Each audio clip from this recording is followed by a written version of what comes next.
Enquanto todo mundo aprendia a letrinha, ele amarrava a tesoura e derretia giz no copinho. Perdi o controle remoto, por exemplo, eu aperto um andar e eu esqueço, eu desço no andar errado, eu procuro as coisas, eu não sei onde está. Ele prestava atenção na aula, ele sabia tudo, só que chegava na hora da prova ele não fazia nada. Achavam que eu estava mentindo, ou que eu era preguiçoso. Ele não sossega, ele não para sentado, vai na casa da avó, derruba isso, mexe no abajur, liga 3 canais de televisão. Eu era uma das piores da sala, então pra mim esse era a pior coisa. O César tá lá na bancada dele, ele tá desligado. Não adianta nem falar para ele, porque ele vai entrar por um ouvido e vai sair pelo outro. Deixa ele lá. De repente, o meu filho começou do mesmo rumo. Eu olhava pro meu filho e eu olhava no espelho. Aí a gente foi atrás de profissionais qualificados, identificaram no meu filho o transtorno do déficit de atenção. E aí ele chegou para mim e falou: e o senhor também tem. Então, Edilene, com toda a sua experiência, o que você tem para dizer disso daí que você acabou de ver? Então, o que eu vejo, Erasmo, partindo até da experiência e da declaração, do depoimento de todos, que o TDAH é um quadro clínico que traz implicações em todas as áreas da vida do ser humano. É na vida infantil, é na adolescência, na vida adulta, para os pais, que muitas vezes são portadores do TDAH e que sofrem também. E quando chegam num diagnóstico, no primeiro momento dá o impacto, dá um medo, mas depois acalma, porque aquilo tudo tem uma explicação. Não é burrice, não é loucura, mas é um quadro. E no dia a dia da gente, a gente vê uma preocupação, às vezes, muito com escola, mas aquele adolescente, um adulto jovem, colocou a importância dele, a facilidade que ele tem para fazer amigos e, na sequência, perder esses amigos, provavelmente por atitude inadequada, dele não perceber o outro adequadamente. Então, ele não consegue saber que ele está incomodando, às vezes, a outra pessoa ou fazendo só o que ele quer. Ele não percebe a vontade do outro. Exatamente, isso é muito comum, Eles terem muitos amigos, mas não conseguirem manter, justamente pela impulsividade, ou por essa falta de empatia, de se colocar no papel do outro e saber o que o outro está sentindo.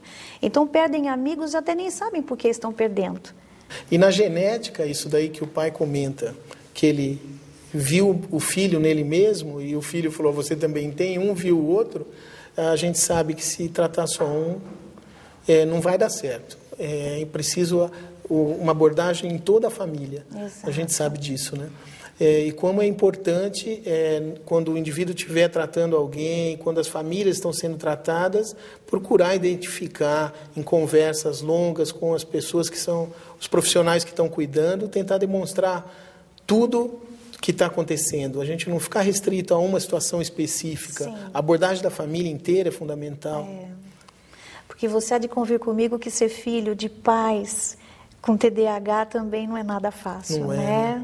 A gente fala que não é fácil ser pai de um filho com TDAH. Mas o inverso também é muito verdadeiro. O pior de tudo deve ser a esposa do pai e do filho, O que você acha disso? Aí seria... Ou seja, só que a gente sabe que se eles tiverem um tratamento adequado, vai mudar a vida da família toda, em termos de expectativa, do que pode acontecer, de qualidade de vida. Com certeza. Tendo orientação, tendo tratamento adequado, a qualidade de vida aumenta sobremaneira. Na busca incessante pelo autoconhecimento, o ser humano descobriu que nem sempre o comportamento é fruto do caráter ou personalidade.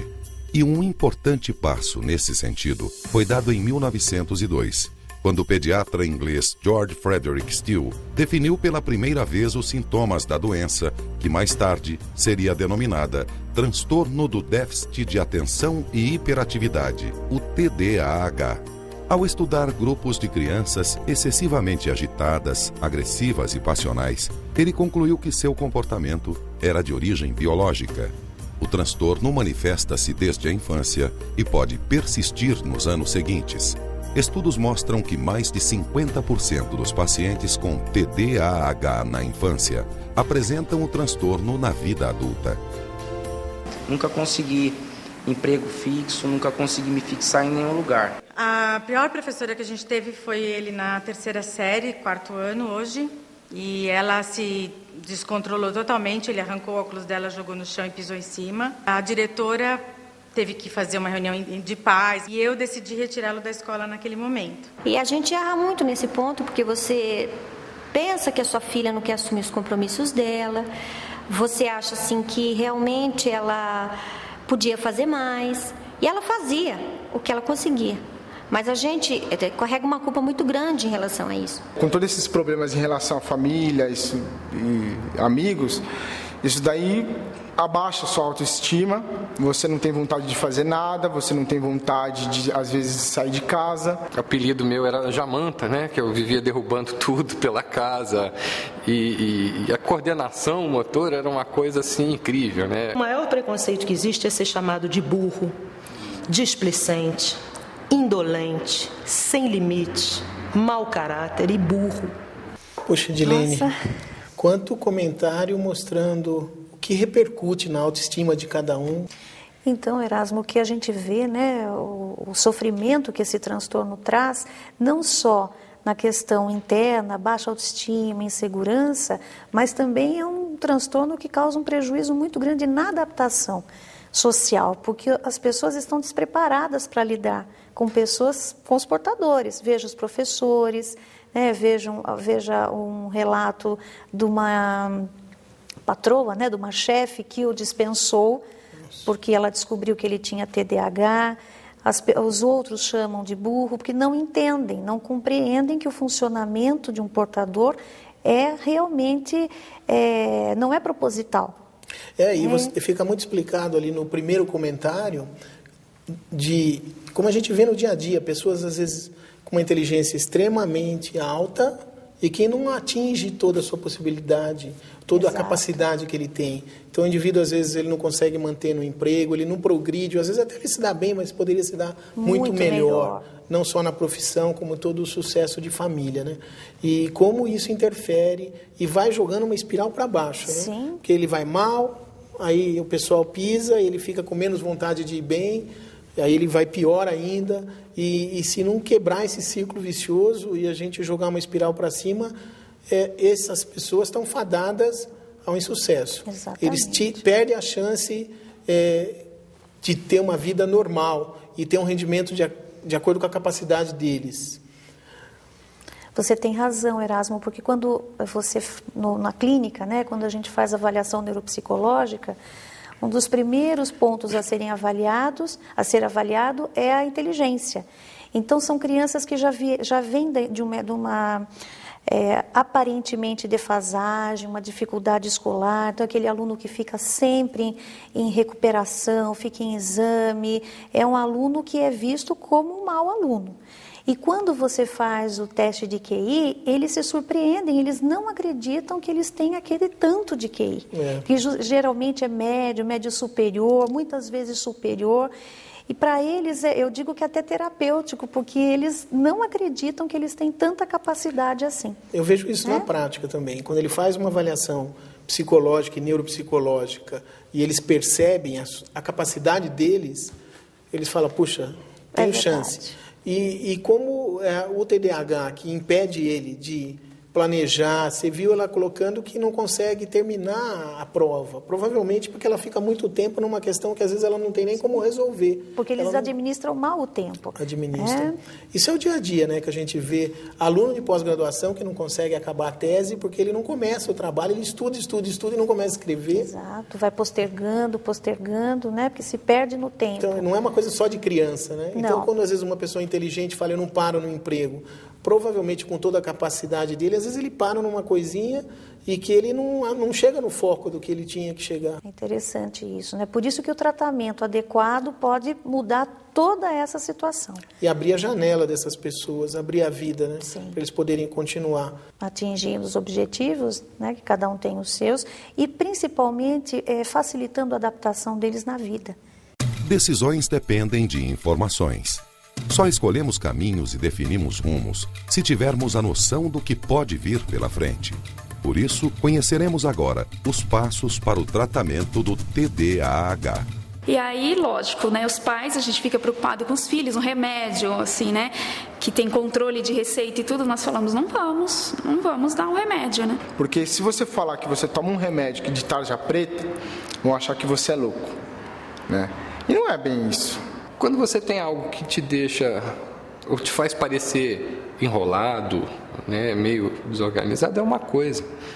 Quando você tem um negócio que tem nome e sobrenome, você tem um transtorno bem definido, bem estudado, você tem um diagnóstico, as coisas encaixam na sua cabeça de um jeito diferente e leva um certo tempo para você aceitar, né? Eu fiquei realmente um pouco preocupada, porque existe todo um mito, né, de que a gente vai medicar crianças, que a gente vai dar remédio para a cabeça, e tem todo esse imaginário mesmo ligado à questão da saúde mental, da gente achar que a gente está criando, né, possibilidades, potencial para loucura, de dependência.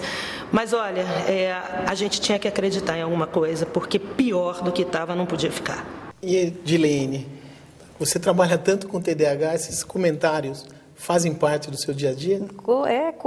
São corriqueiros, Erasmo, e me chama a atenção 2 pontos aí, 2 aspectos. Um é o susto na hora do diagnóstico, né? Sabe-se que tem alguma coisa, que alguma coisa não anda bem, algo vai errado, mas ainda não tem nome.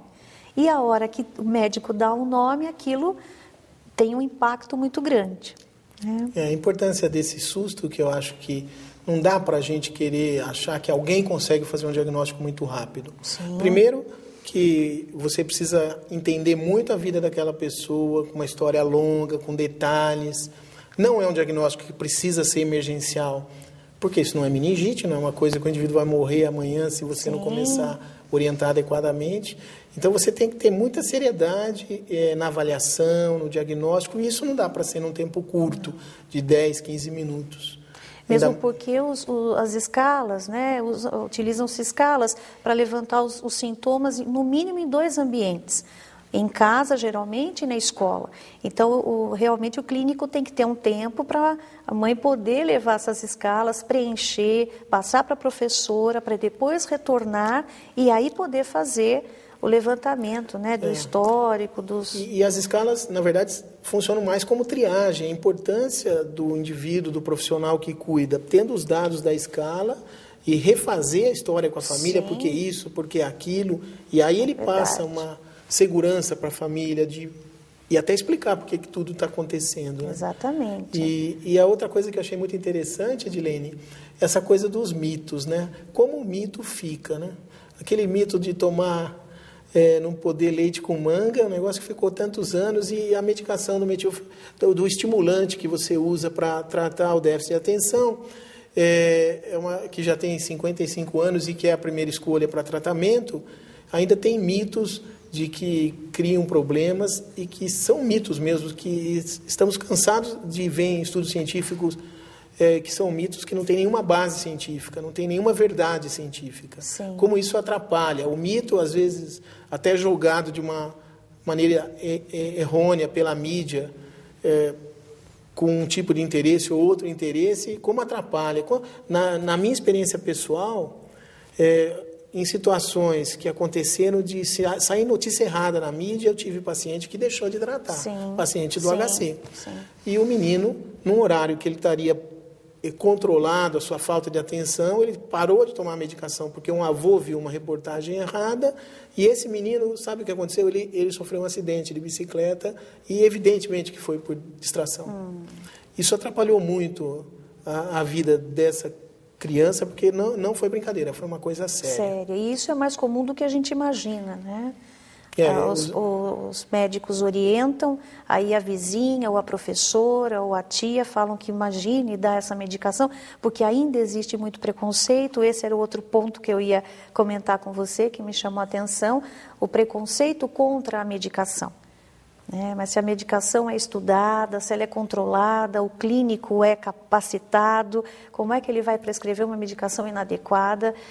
E os pais têm que confiar. Eu acho que sim. Então, tudo a confiança que a família tem que ter com o profissional e que começa já escolhendo um profissional adequado. Sim. Né? Uma pessoa adequada para aquilo, e o profissional também se mostrar adequado. Ele tem que fazer uma avaliação muito séria, esse questionamento nos outros ambientes, de como as coisas são, o que foi feito até hoje para acontecer, um tempo de sintomas. Isso é muito importante, Erasmo, que você está falando, traz à luz aí uma série de informações para os pais poderem saber escolher o clínico, né, saber o que esperar de uma conduta adequada, para poderem aí seguir um tratamento, né, se for necessário.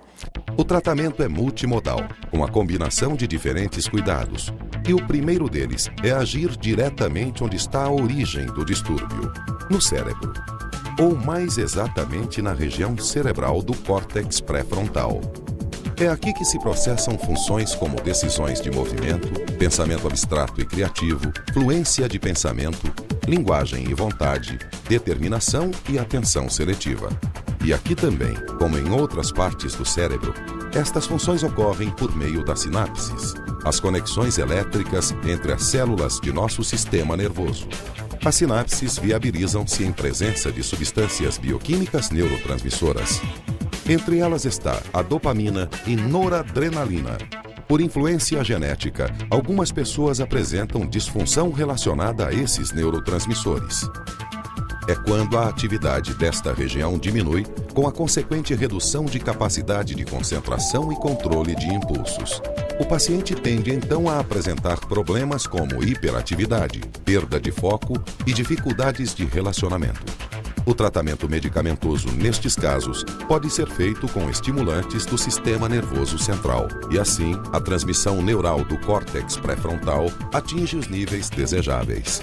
O remédio parece que me deu aquilo que faltava, que era o foco. Comecei a ler, comecei a tirar notas boas, comecei a me interessar muito pelo estudo. A concentração dela é bem melhor. Ela para, por exemplo, ela fica sentada 1 hora, 1h30 estudando. Imagina, antes era 5 minutos. Rapidamente ela teve uma grande evolução, focou muito bem a partir daí, os resultados escolares vieram, a autoestima e a autoconfiança melhorou bastante. No primeiro dia que o meu filho tomou esse medicamento, ele disse para mim na hora de dormir: mamãe, eu agradeço ao Papai do Céu com esse medicamento porque eu descobri que eu não sou burro. Eu fico mais animada, mais disposta, fico mais tranquila e consigo focar mais nas coisas. Se for para me sentir bem, por mim não tem problema algum tomar a vida inteira. A capacidade de conter determinados impulsos, ou você dá tempo para que você tenha todos os dados necessários para que você tome uma decisão importante. Meu filho começou a tomar essa medicação, ele tinha 14 anos, ele está com 25 anos, vai fazer 25 anos agora, e ele está super bem. Eu fico muito emocionado de ver o que aquela senhora falou a respeito do filho, que falou: hoje eu percebi que eu não sou burro. A outra pessoa que mudou a vida dele, ele passou a ser um profissional com outra capacidade, virou professor universitário. E com esses mitos de que isso pode atrapalhar, hoje a gente sabe que o TDAH é uma situação neurobiológica, o indivíduo tem que consertar o que está errado, os neurotransmissores, as moléculas pequenas que não estão estimulando a parte do cérebro que tinham que estar estimulando. E às vezes as pessoas falando contra, né? Igual um indivíduo que precisa de óculos e falar que não aceita usar óculos. Como muda a vida, né? Qual que é a tua experiência, Edilene? Então, a semana passada recebi uma ligação de uma mãe que me ligou até fora de hora, pedi desculpa por estar ligando, mas falando: olha, eu precisava te ligar para falar que eu estou com uma outra filha dentro de casa. Uma filha que não lia, que não fazia tarefa, que não funcionava, esbarrava em tudo, derrubava tudo, e o pai ficava muito irritado, então não tinha paciência, acabava xingando a menina. E ela falou: olha, começou o tratamento e eu quero te dizer que eu estou com uma outra filha dentro de casa. Então você vê os resultados, né? Eles começam a funcionar mais na vida a partir do tratamento. Não só a medicação, mas também a orientação, a conscientização, isso é muito importante. Eles querem entender, mais do que só tomar a medicação, eles também querem entender o que eles têm. O que é isso, de onde vem, o que causa, é assim mesmo? E acho importante isso que você está falando, porque a medicação, ela muda a pessoa, é como pôr o óculos, mas na hora que ele coloca o óculos, ele não aprende a matemática. Sim. Ele não aprende a se controlar porque ele está de óculos.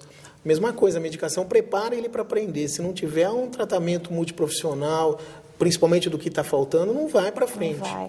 Mesmo porque o que a gente tem visto, Erasmo, talvez na sua experiência também, que a medicação ela alivia os sintomas, mas ela não cria habilidades. Então, todo esse trabalho, esse manejo multiprofissional é que vai favorecer esse desenvolvimento de habilidades para estar lidando com as coisas que eles têm que lidar, né, na vida.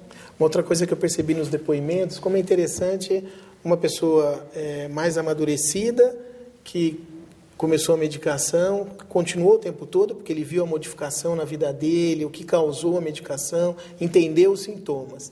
E aí você vê um mais jovem, um adulto jovem, no final da adolescência, ele melhora e de repente eu não preciso mais, porque eu já melhorei e para, e vai demorar um tempo para perceber, né? O dia a dia, quantas pessoas a gente não tem, que às vezes tratou quando criança, no começo da adolescência, parou, e aí a vida dele vai para baixo, e às vezes nunca mais ele percebe, ou não tem a chance de retomar, ou quando retoma, às vezes até já perdeu muita oportunidade. Sim, né? é verdade. Não sei se é o que você tem. Realmente é isso. Mas não bastam remédios. É preciso reeducar atitudes e comportamentos e afastar ainda outros distúrbios resultantes do TDAH. É aí que entram as terapias complementares e intervenções psicoterapêuticas. Eu acredito num pacote, família, professores de escola, o neurologista e o psicólogo. Eu acho que essa equipe precisa trabalhar junto. Procurei uma psicóloga para tratar do nervoso, porque ela chorava muito. E nós descobrimos que o que acontece? O déficit de atenção muitas vezes vem associado a uma outra comorbidade, né? Então a minha filha tem um transtorno de ansiedade generalizada. Eu tive uma indicação para o Hospital das Clínicas. Então ele faz um tratamento lá com todos os especialistas. Então assim, ele ficou acho que uns 2 meses indo todas as semanas lá, uma vez por semana, e fazendo vários testes, vários diagnósticos com fisioterapeuta, psicopedagoga, psicóloga, com o neuro, com a fono. Junto com a medicação, ela foi encaminhada para um acompanhamento psicológico. E essas duas composições deram muito certo. A demora no diagnóstico acabou agravando o problema dela. Então, assim, a autoestima dela é baixa. Os depoimentos apresentados fica muito evidente a importância do tratamento multiprofissional. O que você tem a dizer? Sim, é aquilo que nós estávamos falando até, né? A equipe multiprofissional para trabalhar com todas as questões que estão envolvidas no quadro. Autoestima, por exemplo, né? Eles têm um rebaixamento muito grande de estima, então é importante o psicólogo. Na questão de linguagem, aí precisaria de um fonoaudiólogo. Dependendo de cada caso, a equipe tem que ser formada. Né, para trabalhar e poder atender todas as necessidades daquela criança. É isso que eu vejo. Na parte médica, que lida muito com a medicação e também tem que ter papel na psicoeducação, o médico tem que estar ciente disso. Acho que a importância é dizer que não tem um profissional específico. Pode ser um neurologista, pode ser um psiquiatra. No caso de criança, pode ser um pediatra acostumado com distúrbios de desenvolvimento. Não tem que ter um tipo só de profissional. E a equipe tem que ser completa para cada tipo de paciente. Tem um indivíduo que precisa da fono, o outro às vezes não precisa. Exato. O outro precisa de um terapeuta ocupacional, um psicomotricista. Sim. O outro precisa da terapia e não deixar de tratar as comorbidades, né? Como ficou claro. Isso é importante. A ansiedade, inclusive, às vezes simula até o déficit de atenção, né? E se o indivíduo tem ansiedade e déficit de atenção, se eu estou muito preocupado aqui com o que vai ter hoje à noite, eu não consigo manter uma conversa adequada, porque eu estou tão preocupado e minha atenção está focada naquilo. Exatamente. E simula o déficit de atenção. Até o profissional tem que saber que pode ter as duas coisas e tem que saber diferenciar um do outro. O diagnóstico diferencial é muito importante nesse momento, mesmo porque a falta de atenção faz parte, como você falou, de outros quadros clínicos. O profissional, eu acho que o fundamental, e aí a equipe tem que trabalhar junto, seja o psicólogo, seja o médico, seja o fonoaudiólogo, o psicopedagogo, todo mundo trabalhando junto para perceber que além do TDAH, a gente sabe que 60%, 70% das vezes o indivíduo tem outras coisas. Exatamente. E se você não tratar as outras coisas, é uma causa grande para o déficit na adesão ao tratamento. O indivíduo acaba deixando de tratar porque ele acha que não está indo tão bem. Sim. O que eu vejo assim, às vezes eles melhoram muito, é igual pôs o óculos, Mas se ele não colocou o óculos, que ele não estava enxergando a lousa, não estava aprendendo matemática, se você não reforçar a matemática para trás, ele não continua. Sim. De repente, fala, puxa vida, como é que eu vou aprender, sendo que eu não tenho aquela base que precisa? Então, para mim, fica muito evidente na fala de todo mundo a importância de você atuar em vários setores. Exato. Justamente porque o próprio TDAH, sem comorbidade alguma, ele já necessita de vários cuidados, né? E além do que, com comorbidades, aí a necessidade se torna maior. Eu acho que é interessante o que eu vejo no meu dia a dia e que eu pude ver em todos esses depoimentos, como a gente aprende, né? Lidando com o paciente. A gente tem que estar sempre pronto para aprender. E tornar importante a gente estar cada vez mais sensível ao problema dessas pessoas. Eu acho a gente estando sensível, a gente estando atualizando, estudando sempre, a gente vai poder estar tratando melhor esses portadores do TDAH. Eu concordo, eles que nos fazem especialistas. Exatamente. E como a gente continua e a gente melhora, eles melhoram mais, e isso é gratificante para nós. E é um estímulo grande para a gente ficar cada vez mais especialista. E a gente espera que tenham muitos especialistas no Brasil todo. Exatamente. Pela alta prevalência do TDAH, é necessário, né? Que outros profissionais também tenham essa leitura e possam ajudar tantas famílias que estão precisando desse atendimento, desse olhar e de propor novas saídas. Com a ajuda da terapia cognitiva, o paciente entra em um processo de autoconhecimento. Identifica, modifica pensamentos ou crenças que resultem em comportamentos considerados inadequados para um desenvolvimento sadio. Para os casos de dificuldades de aprendizagem, há o apoio da pedagogia. Com ela, o paciente desenvolve melhores estratégias para aprender. Já os pacientes com problemas de linguagem podem ser auxiliados por fonoaudiólogos. Cada um de nós escolhe o próprio caminho para a realização plena de sonhos, de ter uma vida produtiva e de se integrar perfeitamente ao mundo. Portadores de TDAH não têm por que ser exceção. Ninguém escolhe condições de corpo e cérebro, mas pode encontrar dentro de si forças para melhorá-los sempre. Vale a pena encarar esse desafio. Eu queria que você pudesse fazer alguns comentários e transmitir uma mensagem do que você, de todo o teu conhecimento, do que foi comentado, para as pessoas que vão poder estar nos assistindo.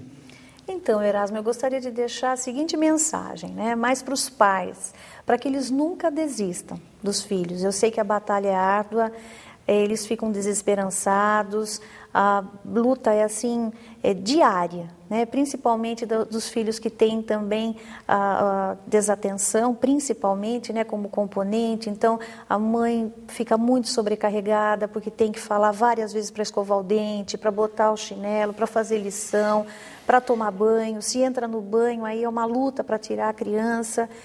Mas para não desistir, para procurar ajuda, procurar orientação e, no decorrer do tempo, essas crianças também têm, com tratamento adequado, com orientação, elas têm como conseguir se adaptar no mundo de uma maneira melhor. Era essa a mensagem que eu queria deixar. E agradecer, né, por estar aqui. E eu queria falar que, em cima do que foi comentado, aquela coisa do susto do diagnóstico, o susto do diagnóstico eu acho que é uma coisa que as pessoas passam e que, na verdade, não é um susto, porque, em vez de ser uma situação, um sinal ruim, é um sinal muito bom. E a partir daí o indivíduo vai poder ter uma melhora muito grande. É uma janela que se abre para ele ir adiante. E a partir daí, pelos depoimentos que a gente pôde ver, pela prática da gente, a gente sabe que essas pessoas têm toda a possibilidade de continuar progredindo e ter uma vida normal e a pessoa alcançar o seu potencial. Então, foi um prazer ter podido participar desse programa, de estar aqui do seu lado, Edilene, que é uma amiga de longa data, e espero que vocês aproveitem.